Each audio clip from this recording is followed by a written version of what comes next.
Welcome back to the lecture series on data structures. In this lecture, we talk about depth first search algorithm, which is useful to trace a spanning tree in the given graph.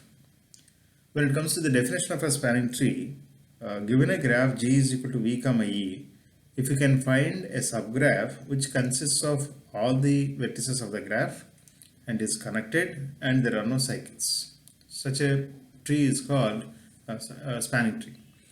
In this example, we have 4 vertices and 6 edges are there. In this graph, there are 8 possible spanning trees can be constructed from this.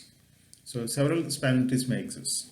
Given a graph G, the idea in the depth first search tree is starting at a vertex, we trace along any one of the paths or edges incident on that and reach out to the next vertex.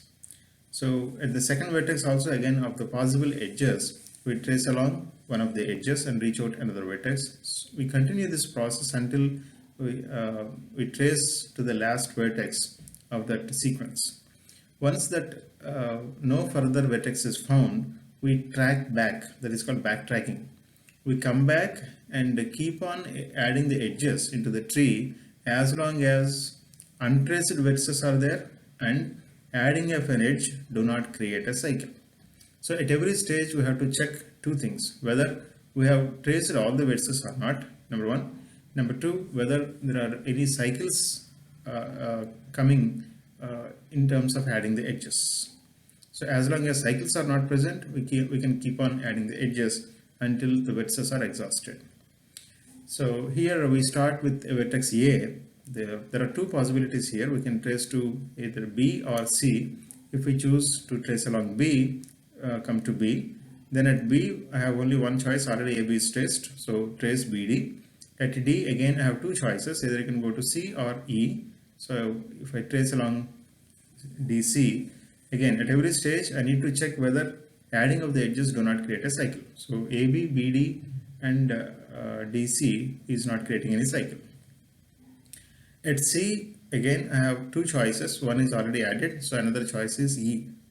So add CE. When it comes to E, again, I have two choices. Either I can go to L or F.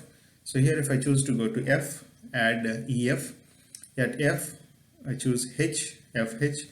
At H, I choose G. Again, go to G.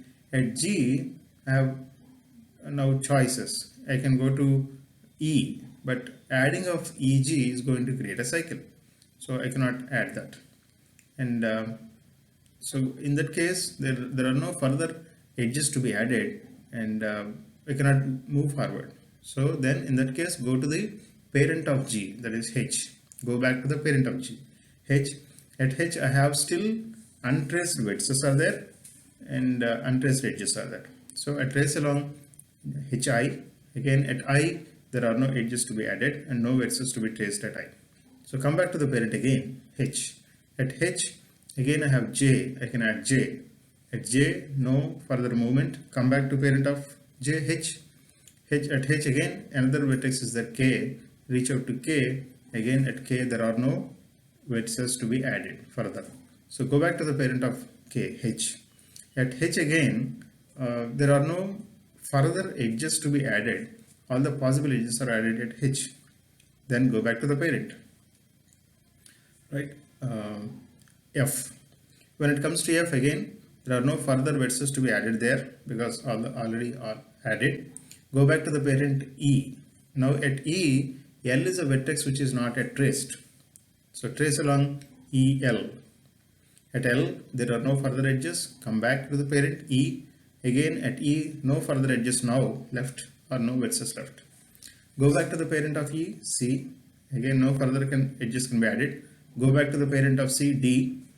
Again, there is no possibility of adding any edge. Go back to the parent of D, B. Go to B.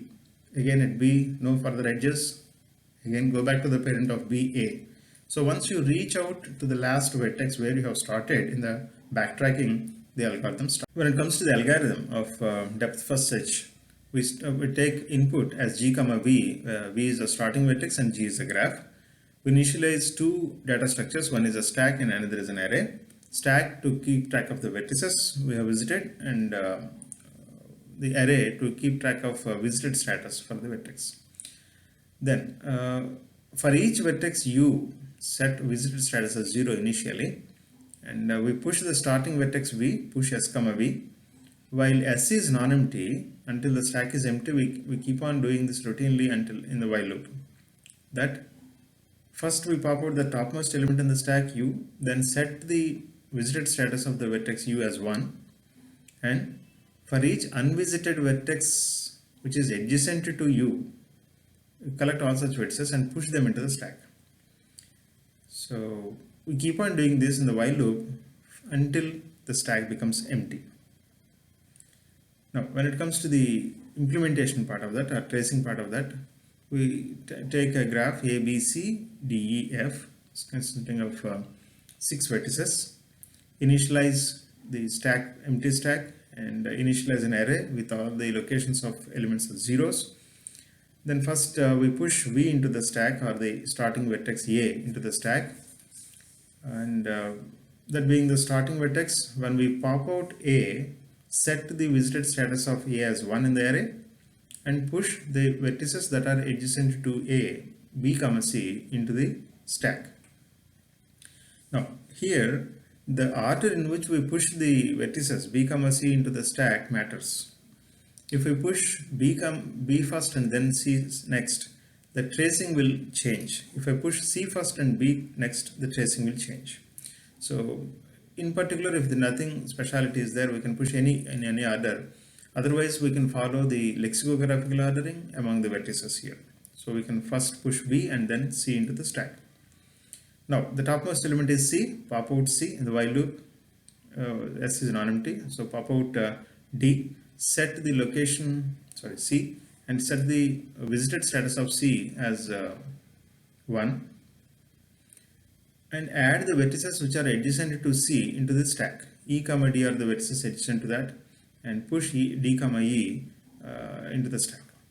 Again, top element is E, so pop out E, set visited status of E as 1, and push the vertex which is adjacent to E is F into the stack. Again, pop out the topmost element F, set status of F as 1. No more vertices that are adjacent to F, so nothing is added here into the stack. And pop out the topmost element now D. Again, once you pop out the top element of D, there are no vertices that are adjacent to C untraced, so I can't add anything here. Set visited status of D as 1, and B is left, and pop out B, set visited status of B as 1, and no more vertices can be added because all the vertices are adjacent which are added, visited. So pop out B. By this time the stack becomes empty and the algorithm stops. So if you look at the way in which, sequence in which the vertices are printed, first A is printed, then C is printed, then E, F, and coming back to the parent E, then D, and B. So this is the order in which the vertices are being printed. Thank you for watching. If you like the video, you can share it with your friends so that majority of the students can benefit it.